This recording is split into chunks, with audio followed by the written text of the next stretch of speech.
આજે જૂનાગઢ જિલ્લામાં સંકલન સમિતિની બેઠક મળી હતી, જેમાં ધારાસભ્ય ગોપાલ ઇટાલિયાએ પણ હાજરી આપી હતી. આ બેઠકમાં થોડા દિવસ પહેલાં એક મહેમદાબાદના પરિવારનો બાળકને સિંહ ખેંચી ગયો હતો અને આ ઘટનાથી ઘેરા પ્રત્યાઘાત પડ્યા હતા. ત્યારે હવે જે ઓથોરિટી છે તેના દ્વારા જે લોકો ભક્તો શ્રદ્ધાળુઓ ગિરનારે દર્શન આવે છે તેમનું રજિસ્ટ્રેશન કરવામાં આવશે તેવી વાતથી ગોપાલ ઇટાલિયા ભડક્યા છે અને શું કહ્યું છે વિગતે વાત કરીએ. વૈષ્ણવજન તો તેને કહીએ જે પીડ પરાઈ જાનાને રે. દર્શક મિત્રો, નવજીવન ન્યૂઝમાં આપનું સ્વાગત છે. હું છું ફૈઝાન.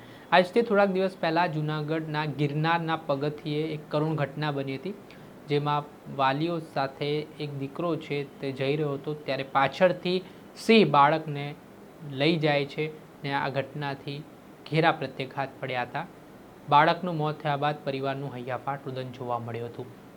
ત્યારે આ પરિવારનો માળો વિખેરાયા બાદ આજે જિલ્લા સંકલનની જે બેઠક મળી તેમાં ધારાસભ્ય ગોપાલ ઇટાલિયાએ જે રીતે અમરેલી હોય, જૂનાગઢ હોય ત્યાં સિંહ હિંસક બની રહ્યા છે, માનવીઓ પર હુમલા કરી રહ્યા છે, ત્યારે તે મામલે વન વિભાગ દ્વારા કોઈ તાકીદે પગલાં લેવાની માંગ કરી છે. સાથે જ આજે હવે સામા પક્ષે ઓથોરિટી દ્વારા એવો નિર્ણય કરવામાં આવ્યો છે કે ગિરનાર આવતા લોકો છે તેમનું રજિસ્ટ્રેશન કરવામાં આવશે. ત્યારે આ બાબતે શ્રદ્ધાળુઓને હેરાન કરવા માટે હવે વન વિભાગ તેમજ ઓથોરિટી છે તે આ નવા ગતકડા લાવતી હોય તેવા આક્ષેપો કરતા ગોપાલ ઇટાલિયા શું કહી રહ્યા છે તેમને સાંભળો. અમે જ્યારે પ્રાથમિક શાળામાં ભણતા તો ગંડુ રાજાનો પાઠ ભણવામાં આવતો. અંધેરી નગરી ને ગંડુ રાજા. એ ગંડુ રાજા એટલા માટે હતા કે એક કડિયાની ભૂલથી દિવાલ પડી ગઈ, એક છોકરો દબાઈને મરી ગયો, એટલે ગંડુ રાજાએ નક્કી એવું કર્યું કે કોકને તો શૂળીએ ચડાવવો પડશે. શૂળીએ ચડાવવા માટે જાડા માણસની જરૂર પડી. હવે ઓલો કડિયો બચારો મજૂર માણસ પાતળો હતો, એટલે ગંડુ રાજાએ કીધું જે હોય જાડો લાઈન શૂળીએ ચડાવી દો એટલે ન્યાય થઈ ગયો ગણાય. હવે જૂનાગઢના જંગલમાં સિંહો વારે ઘડીએ માનવ ઉપર અત્યારે એટેક કરે છે.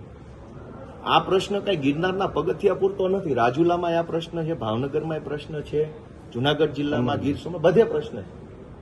પણ અંધેરી નગરીના ગંડુ રાજાની મીટિંગ ગાંધીનગરમાં મળી અને ગંડુ રાજાએ નક્કી કર્યું કે હવે જે ગિરનારના પગથિયા ચડે અને ઉતરે એનું રજીસ્ટ્રેશન કરશું એટલે સિંહ નહીં ખાઈ જાય. એવું કોઈ તો ગંડુ રાજાને પૂછો કે અમે રજીસ્ટ્રેશન કરીને પગથિયા ચડીએ એમાં સિંહને શું લેવા દેવા? સિંહ તો જેને ખાવાનો છે ખાઈ જશે. તો સિંહ માનવ ઉપર એટેક કરે છે, એનું લાંબા ગાળાનું કોઈ સોલ્યુશન લાવવાના બદલે હવે યાત્રાળુઓને હેરાન કરવાનો રસ્તો ખોલ્યો કે જે ગિરનારના દાતારના પગથિયા ચડશે અને સહી ને નામ ને બાપાનું નામ, ક્યાં જન્મો ને ક્યાં લગ્ન કર્યા બધી ડિટેલ લેશે. હવે ચડી જા, હું ડિટેલ લખાઈને પગથિયા ચડીશ તો સિંહ નહીં ખાય. ડિટેલ લખાયા વગર જો હું ગિરનાર ઉપર ચડ્યો તો સિંહ મને ખાઈ જશે. કોઈ તો સમજાવવાના કે કઈ દુનિયામાં જીવો છો. આજે સિંહની વસ્તી વધી. આજે માનો કે સરકારના ચોપડે 1500 સિંહ છે. જે દિવસે 4000 થઈ જશે ત્યારે શું આપણે ઘરે જવાનું રજીસ્ટ્રેશન કરાવવાનું? આ વન વિસ્તારના જે ગામો છે, સાસણ ગીરની આસપાસના ગામો, એટલે ઘરેથી બહાર નીકળો તો ડેલે રજીસ્ટ્રેશન કરાવવાનું. ઘરની બહાર જાઉં છું, અંદર આવો તો આવું હોય. આજે 1500 સિંહ છે અને તકલીફ ઊભી થઈ છે. સિંહના બિહેવિયરમાં ચેન્જ આવ્યો છે, માણસ ઉપર એટેક કરતો થયો છે. તો એનું સોલ્યુશન શું? તો સિંહના મનોવિજ્ઞાનનો અભ્યાસ કરો, એના બિહેવિયરનો અભ્યાસ કરો કે કેમ સિંહને આવું કેમ થઈ ગયું અચાનક. બીજું કે 1500 માંથી 2500 સિંહ જે દિવસે થઈ જશે તે દિવસે એને જગ્યા કેટલી જોઈશે, એટલી જગ્યા ગુજરાતમાં છે કે નહીં? નહીં હોય તો રસ્તો શું? સિંહનું હવે જે જન્મદર ઘટાડી દેવો કે જન્મદર કુદરતી રીતે હાલવા દેવો, એની ઉપર કોઈ ચર્ચા કરવાના બદલે દુર્ભાગ્યપૂર્ણ ઘટના બની પગથિયા ઉપર કે એક સિંહ એક બાળકને ખેંચી ગયો. હવે બધાનું રજીસ્ટ્રેશન. હવે રજીસ્ટ્રેશન કરાવીને પગથિયા ઉપર જાઓ, સિંહ ખાઈ જાય કોની જવાબદારી? રજીસ્ટ્રેશન કરનાર ક્લાર્કની, કોન્ટ્રાક્ટરની, વન વિભાગના સાહેબોની, કોની? એટલે આ અંધેરી નગરી ગંડુ રાજા છે. કંઈ પણ ઘટના બને એટલે ગંડુ રાજાની કમિટી મળે અને જાડો માણસ ગોતીને ફાંસીએ ચડાવી દો, ન્યાય થઈ ગયો. આ જ હાલે. મંડળીમાં આ જ ન્યાય, વનમાં આ જ ન્યાય, જમીનમાં આ જ ન્યાય, રોડ ખાતામાં ગંડુરા, બધે આ જ હાલે. અમારે તો બોલવું શું? અમને તો દુઃખ થાય છે કે અમને પૂછો. અમે ધારાસભ્ય જનતાએ બનાવ્યા છે, ગીર વિસ્તારનો છું. અમને પૂછો કે ભાઈ આ સિંહ માણસ ઉપર એટેક કરે છે તો આનો રસ્તો શું?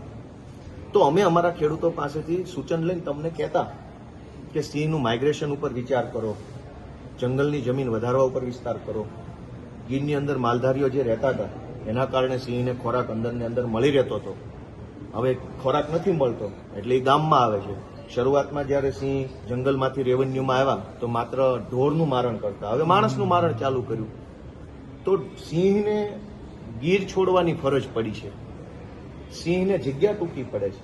આજે 1500 સિંહ છે, કાલે 2500 સિંહ થાય. તો હું સરકારને એક જ વિનંતી ખેડૂતો વતી કરું છું કે જેટલા સિંહ છે જેના માટે જગ્યા નથી એ બધા માટે એક આલિશાન સિંહ કમલમ બનાવવામાં આવે ને એ કમલમમાં બધા સિંહને મૂકી દો અને દરેક સિંહોને પેજ પ્રમુખ તરીકેનો હોદ્દો આપી દો એટલે અમારા ખેડૂતો શાંતિથી રહી શકે.